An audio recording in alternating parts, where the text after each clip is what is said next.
Hey, this is Brent with Tiny House, and I'm excited that you're joining us here today for this conversation with Adam and Emily. We've done a few of these before. They gave us some tips about living tiny, and they told us their story. They're a super cool couple living in a van, a ProMaster that they bought that was already renovated. So they're currently traveling the U.S. right now, and stick around for this talk on marriage. So if you've ever wondered, like, hey, can I live in a tiny home and be married? Will I not want to, get a divorce by the time I'm a few months into it? This is for you. Because I promise, as they say in Princess Bride, marriage, promise it works. Stick around. All right, cool. So yeah, we're back with another video, and we are back with Adam and Emily. They live in a Sprinter ProMaster. Is that right? Yep. Yeah. Yep. And they're currently in Wisconsin. They've been living tiny in the van life for about 7 months now, and they're super cool. So, okay, so we're going to talk about marriage. Marriage is the same Princess Bride. So this is marriage, right? So, okay, so just give it to me. I mean, people say, like, what's my marriage going to look like when I live in a tiny house or in a van? And I think it'll be great. But how's it been for you guys? Y'all are still married, and y'all look like you love each other. So we were destined to succeed because when we got engaged in Nashville, I stole my buddy. I didn't steal it. He let me take his 65 Ford Econoline, and it was a camper van that he built. And I took it, and we went out to Gatlinburg, out to the Smoky Mountains, and I proposed that as the sun was rising. We got there a little too early. I was like, I don't know what time the sun rises. We don't have any service here. I can't Google it. I'm assuming 4 a.m. It's not 4 a.m. It's like 7 a.m. So definitely plan accordingly if you're doing a sunrise engagement. But yeah, we borrowed my buddy's van and got engaged in the Smoky Mountains. And so our engagement started out with a van. Yeah. Therefore, you're thinking that set we're us up well. destined to succeed because of that. Yeah. That's what it is. So one of the first questions we get asked by people, like our friends too, a little bit of our way into van life was like, do you hate each other? Yeah. Which I was like, oh my gosh. How do you survive? Don't ask questions like that. That's kind of a weird question, but it's a very common question. I think it's also just how like our culture really just thinks in general is like put people alone in spaces together and they'll hate each other versus like they'll grow together, which fair, because sometimes I think that too, or I feel that a little bit. And I think we had already been, quarantined for a little. So it prepped us a little bit maybe because we had never been around each other as much as when we were like working from home in our rental home. But honestly, like what also set us up well, which was really interesting, is before we had done like premarital counseling and then done some like marriage counseling, and it actually worked well. We transitioned that into van life, which actually super helped us. Yeah. Because dynamics do change and things shift and your like issues are different. Like it's so we have to credit, we are not like superhumans for sure. We have to credit, shout out to our counselor for helping us, but it wasn't as bad of a transition as I think one of my girlfriends was like, I'm kind of surprised. I mean, even our counselor, like when we told him, hey, we're planning on, moving into a van, he's like, oh, okay, well, how are we going to do that? So luckily we were like able to, like, that's been really one great thing about we Zoom calls.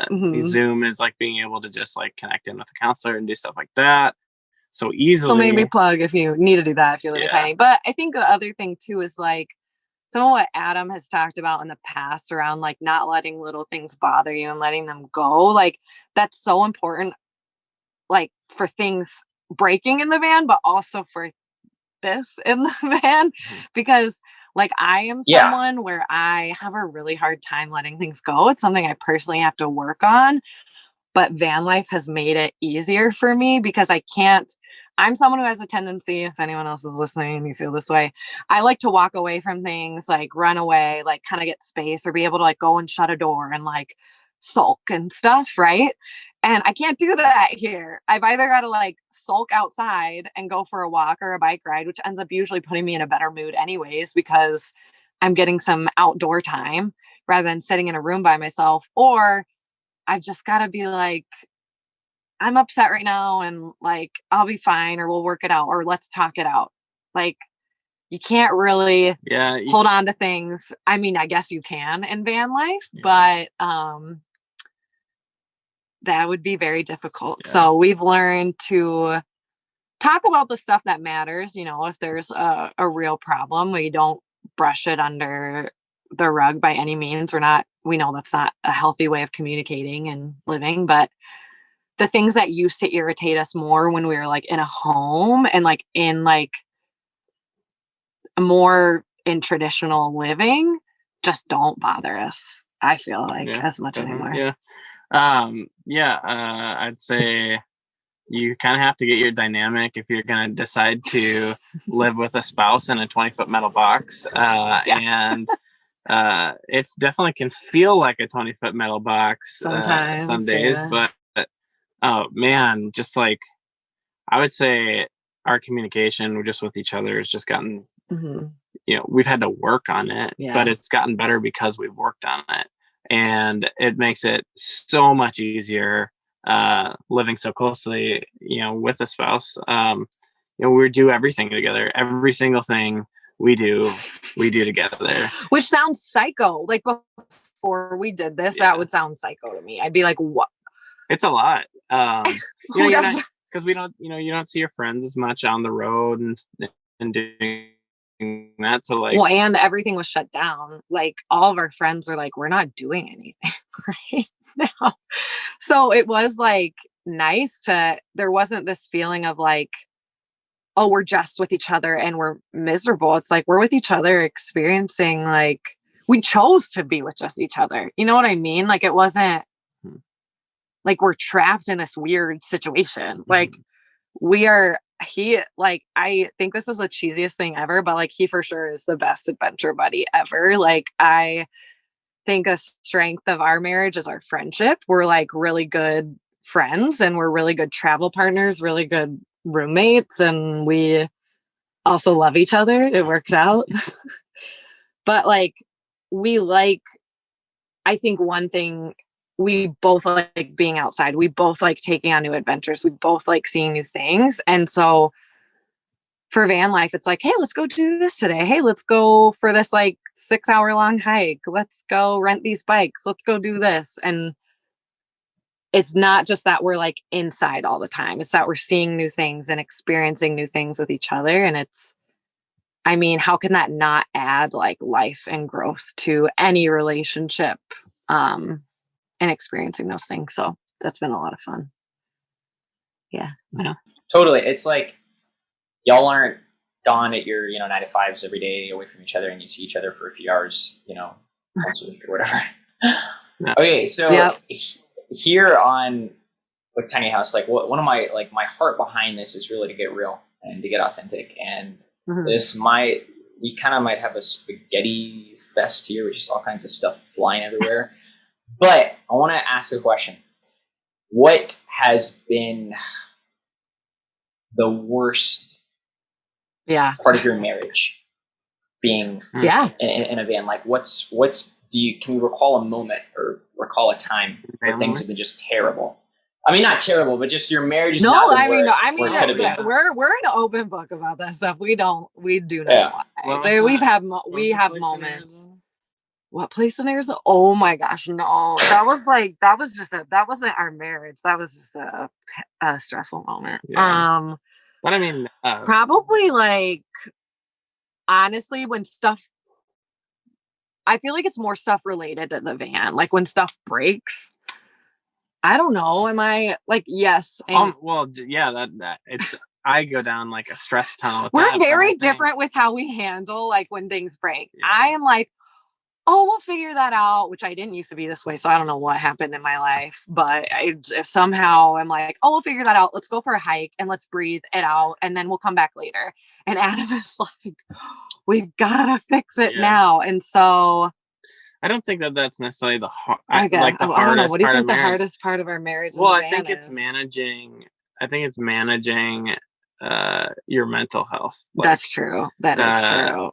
Like, yes, when I get in that, like, that when is a I mental let health things steal joy from me, like, that is totally mental health. And like trying to do things that help with that. But like the beginning of our trip, we weren't having a great time. Like we set out to do this right away. Well, we set out to do this whole thing, and like we were so excited, and then like we get into it, you don't know what to expect. You're adjusting to what your new norms are, and so we head down to Arizona and spend some time out there, and we're just kind of trying to get acquainted to it. We know there's going to be adjusting period, but it's still just kind of like, I don't think that either of us were doing like the best mentally. We weren't. No, we jumped into this whole new lifestyle.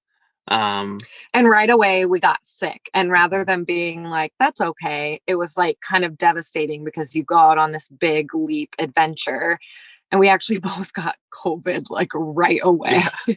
And we both as we were trying to avoid it as well. We both were down for like 2 weeks. And it's just like, okay, well, this doesn't feel like this fun adventure that, we dreamed of going on, and we're not moving at the pace. And we had all these plans and all these things. Yeah. And so then like my mental health is bad. His mental health is bad. We're not communicating great. We're frustrated that our things aren't going well. And we for sure, like, we're not communicating at best. I don't know. Honestly, our marriage we had a lot more crappy moments when we were not in tiny living, to be honest. Yeah. We've had this, not to be like, we've had crappy moments, but it's more like in the moment, like something breaks and it's like, crap, water's going everywhere. Oh, why'd you do that? Oh, like those kinds of moments. Bickering, versus like big, like heavy. We haven't had like any major that doesn't mean they can't happen because we're human, but fortunately we haven't had any, aside from like me mental health wise. At the beginning I was dealing with some major anxiety, but Adam was like super supportive. Like, yeah, it's frustrating, but he was super supportive and great. Like, but yeah, we haven't had anything too heavy. I don't think we've had anything too heavy, really. Maybe there'll be something around the corner. There probably will be. We luckily, like more so a lot of the stuff that we were trying to work out, it was earlier in our marriage. So we're almost 3 years in, and early on. Yeah, we went through a lot, like even like engagement into first year of marriage and second year of marriage. And then the health stuff right before we got in the van was like hard. But yeah, I think it's like the stuff around things not going according to plan is a lot more heightened when you live in your van, right? Like plan. So like where you're going to be, what you're going to be doing, how you're feeling. So sometimes we'll like, okay, we're planning to be at this beautiful national park and we're sick and we can't go. And like, that can be frustrating. And then we can definitely, because we are humans and imperfect, we take it out on each other. We'll get frustrated and we won't be the kindest to each other. So I think like now we've gotten used to things not going according to plan, and we've gotten used to things like breaking or things going awry, and not as much. I mean, because we are human, we like to find someone to blame it on. So it's easy to blame it on each other when it's like no one's fault that like things are breaking or people are getting sick. So I think, I don't know. I think that's usually though what we've like fought about. Luckily, I feel like, again, bringing it back to counseling, we were meeting on a weekly basis. Every Thursday, every Thursday we would be able to just like get everything off of our chest, and we wouldn't have to like hold that into the next week or weeks and weeks after that, where things become bigger because you don't talk about them or you don't communicate about them. So, and we became equipped with tools too, to like just be able to communicate. I mean, I think communication is key but even more so in a tiny, tiny space. And when you are with each other constantly and you're not around anyone else. So yeah, I guess pro tip is get the van, get the tiny house, and also get the counselor at the same time. And no, I don't know. It's a little bit of everything, but communication is just key. Understanding each other's communication styles, respecting each other's communication styles. We're very different. We're very different. And so Yeah. that's key.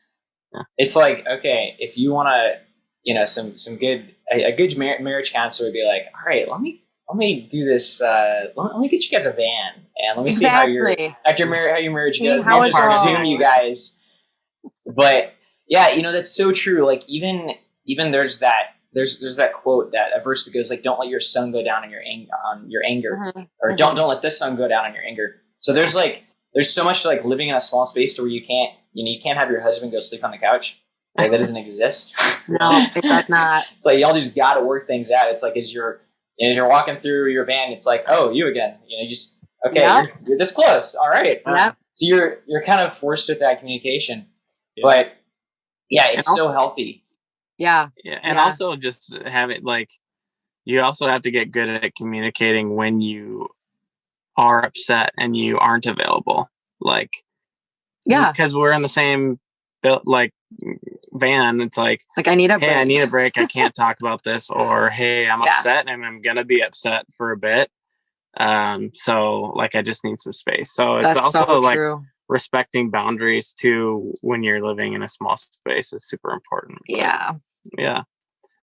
Yeah, you're so right. Like we can't avoid bumping into each other. So it makes that holding on to frustration like way too difficult. Like it's impossible because it's like, well, am I just going to keep being mad and like sitting here frustrated with him and he's here? Like, or are we just going to talk this out? Like you said, it's like good communication isn't just happy communication. Good communication is conflict and being able to talk through those things and not just let it like kind of stew and build up. And I would say if people can do that in van life, kudos. I cannot. And I'm a good stewer. Like I said before this, he knows it's hard for me to let things go. And and it's hard for me to communicate when he was frustrated. But we worked on a lot of that before van life. I don't think I'm an expert by any means, but from where we were at the beginning of our marriage to where we are now, like it's completely different. Yeah. It wasn't like all bliss the first. Still isn't all bliss. Yeah. Well, right. It's never all bliss, but it's just we're in such a different place now after putting in so much work early in our marriage. It's just super important to be able to build a life with somebody, carve out a life with somebody that you want to, and you want to make sure they feel valued while you feel valued too. So yeah, that's sweet. Oh, you're getting there, Adam. Yeah, it's like such an opportunity to die to yourself. You know, it's okay, like marriage in general. You know, like I'm approaching that with my awesome girlfriend. It's like I'm already feeling myself dying just slowly. I'm like, I just feel it going away. You know, my pride. And it's like, okay, this is next level marriage in a tiny house. It's like you really want to be crucified to yourself. This is the way to do it. Yeah. Ego is hard to keep in a 20-foot. Yeah, humility is a blessing. Like if you can exercise that well. Say sorry quickly. Yeah. Yep. Yeah, definitely. Yeah, that's huge. That's huge. Well, thank you guys so much for those cool tips, and I'm glad that you guys are still married. Yes. Love each other. We'll see you next update, you know. Yeah. See where we're at. We might have to get a 25-foot van. Yeah. Well, cool. Well, again, this is Adam and Emily Hendren, and they're in their Sprinter, their ProMaster. They're up in Wisconsin. So follow them on Instagram, check them out, and we will see you guys next time for another video. Any closing words, guys? Live in a van. Do it. Go for it. It'll help with your marriage. Yeah. Well, just don't be afraid of taking on things that you don't necessarily like. You may not think are possible, and then something could happen. It's like, well, it might be the best decision actually that you could have ever made. So Wow. Yeah. Love it. All right. See you guys. Yeah. yeah.